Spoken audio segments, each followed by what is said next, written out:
السلام علیکم ورحمۃ اللہ وبرکاتہ۔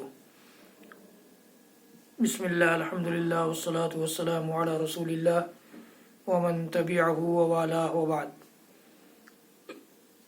حضرات گرامی، اسلامی بھائیوں، دوستوں، عزیزوں، ماؤں اور بہنوں، آؤ نبی کی نماز سیکھیں کہ اس سیریز کے اس ویڈیو میں میں آپ کے سامنے مساجد کا بیان لے کر حاضر ہوا ہوں۔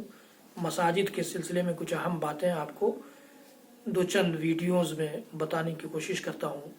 حضرات گرامی، ایک مسلمان کا رشتہ مسجدوں سے بڑا مضبوط رشتہ ہوا کرتا ہے، اس لیے ہمیں اور آپ کو یہ جاننا چاہیے کہ مسجدوں کو کیا مقام و مرتبہ حاصل ہے۔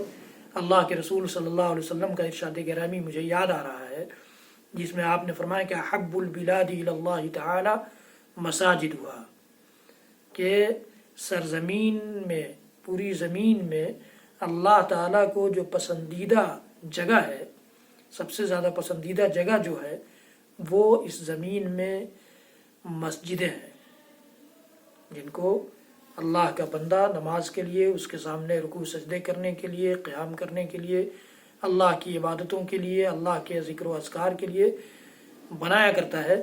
وہ مسجدیں اللہ تعالیٰ کو اس زمین میں کہ سارے ٹکڑوں سے اور اس زمین پوری کی پوری زمین سے زیادہ محبوب۔ اللہ کے نبی صلی اللہ علیہ وسلم کی حدیث گرامی ہے، صحیح مسلم کی روایت ہے۔ اسی طرح سے میں آپ کو یہ بتا دینا چاہتا ہوں کہ اللہ تعالیٰ کا ارشاد گرامی کہ انما یعمر مساجد اللہ من آمن باللہ والیوم الآخر، اللہ کی مسجدیں وہ لوگ بنایا کرتے ہیں، وہ لوگ تعمیر کیا کرتے ہیں جو اللہ پر اور آخرت پر ایمان رکھتے ہیں۔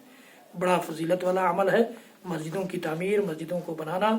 اللہ کے نبی صلی اللہ علیہ وسلم کی وہ حدیث بڑی مشہور ہے جس میں آپ فرماتے ہیں کہ اللہ تعالیٰ کی رضامندی حاصل کرنے کے لیے جو اللہ کا گھر بنائے، اللہ کے لیے مسجد بنائے، تو اللہ تعالیٰ اس کے لیے اسی کے مثل جنت میں گھر بنائے گا۔ بڑی مشہور حدیث ہے۔ مسجد کے بنانے اور مسجد کی تعمیر کے لیے عام طور سے یہ حدیث سنائی جاتی ہے۔ حضرات گرامی، لیکن مسجد بناتے وقت یہ ذہن میں بات رہے کہ قبرستان میں مسجد کی تعمیر نہیں ہو سکتی۔ قبرستان میں مسجد نہیں بنانی چاہیے، یا دو چار قبریں ہوں یا ایک دو قبریں ہوں، ان کے ساتھ مسجد نہ بنائی جائے۔ یہ اللہ کے رسول صلی اللہ علیہ وسلم نے اس سے منع کیا ہے۔ اگر کوئی اس قسم کی قبر ہے اور اس کے علاوہ کوئی جگہ نہیں ہے تو اس قبر کو اکھیڑ کر، جیسا کہ اللہ کے نبی صلی اللہ علیہ وسلم نے مسجد نبوی کی تعمیر کے وقت کیا تھا، اس قبر کو اکھیڑ کر دوسری جگہ شفٹ کر دیا جائے، منتقل کر دیا جائے اور پھر مسجد بنائی جائے، اس میں کوئی حرج نہیں ہے۔ اللہ کے نبی صلی اللہ علیہ وسلم نے مسجدوں کو بہت زیادہ مزین کرنے سے، بہت زیادہ سجانے سے بھی منع فرمایا ہے۔ اللہ کے نبی صلی اللہ علیہ وسلم فرماتے ہیں کہ اس وقت تک قیامت قائم نہیں ہوگی، لا تقوم الساعة حتى يتباهى الناس في المساجد۔ یہ بھی سنن ابی داؤد کی روایت ہے کہ قیامت اس وقت تک قائم نہیں ہوگی جب تک لوگ مسجدوں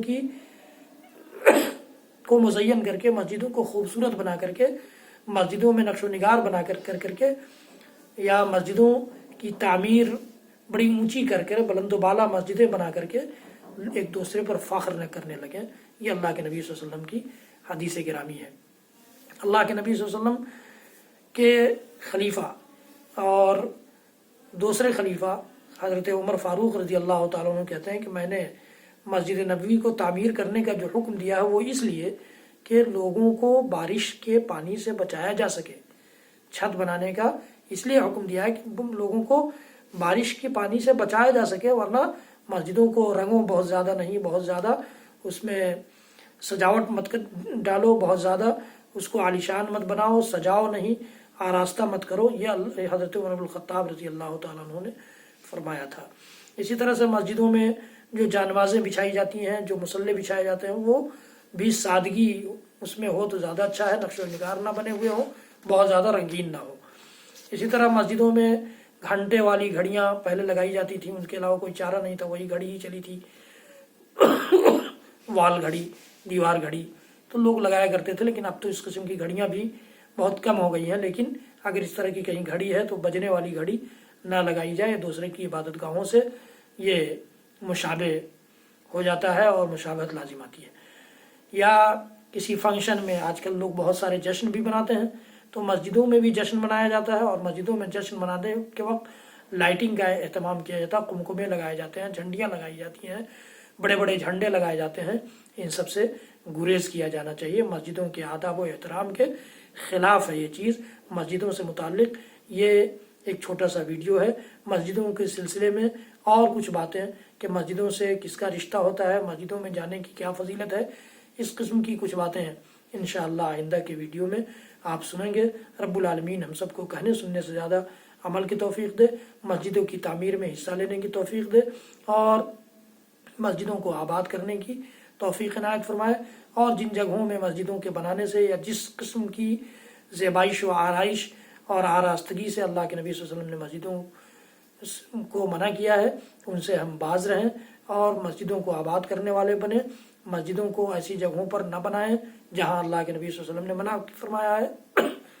مسجدوں کو قمقمے اور جھنڈیوں سے آراستہ کرنے والے اور سجانے والے نہ بنے۔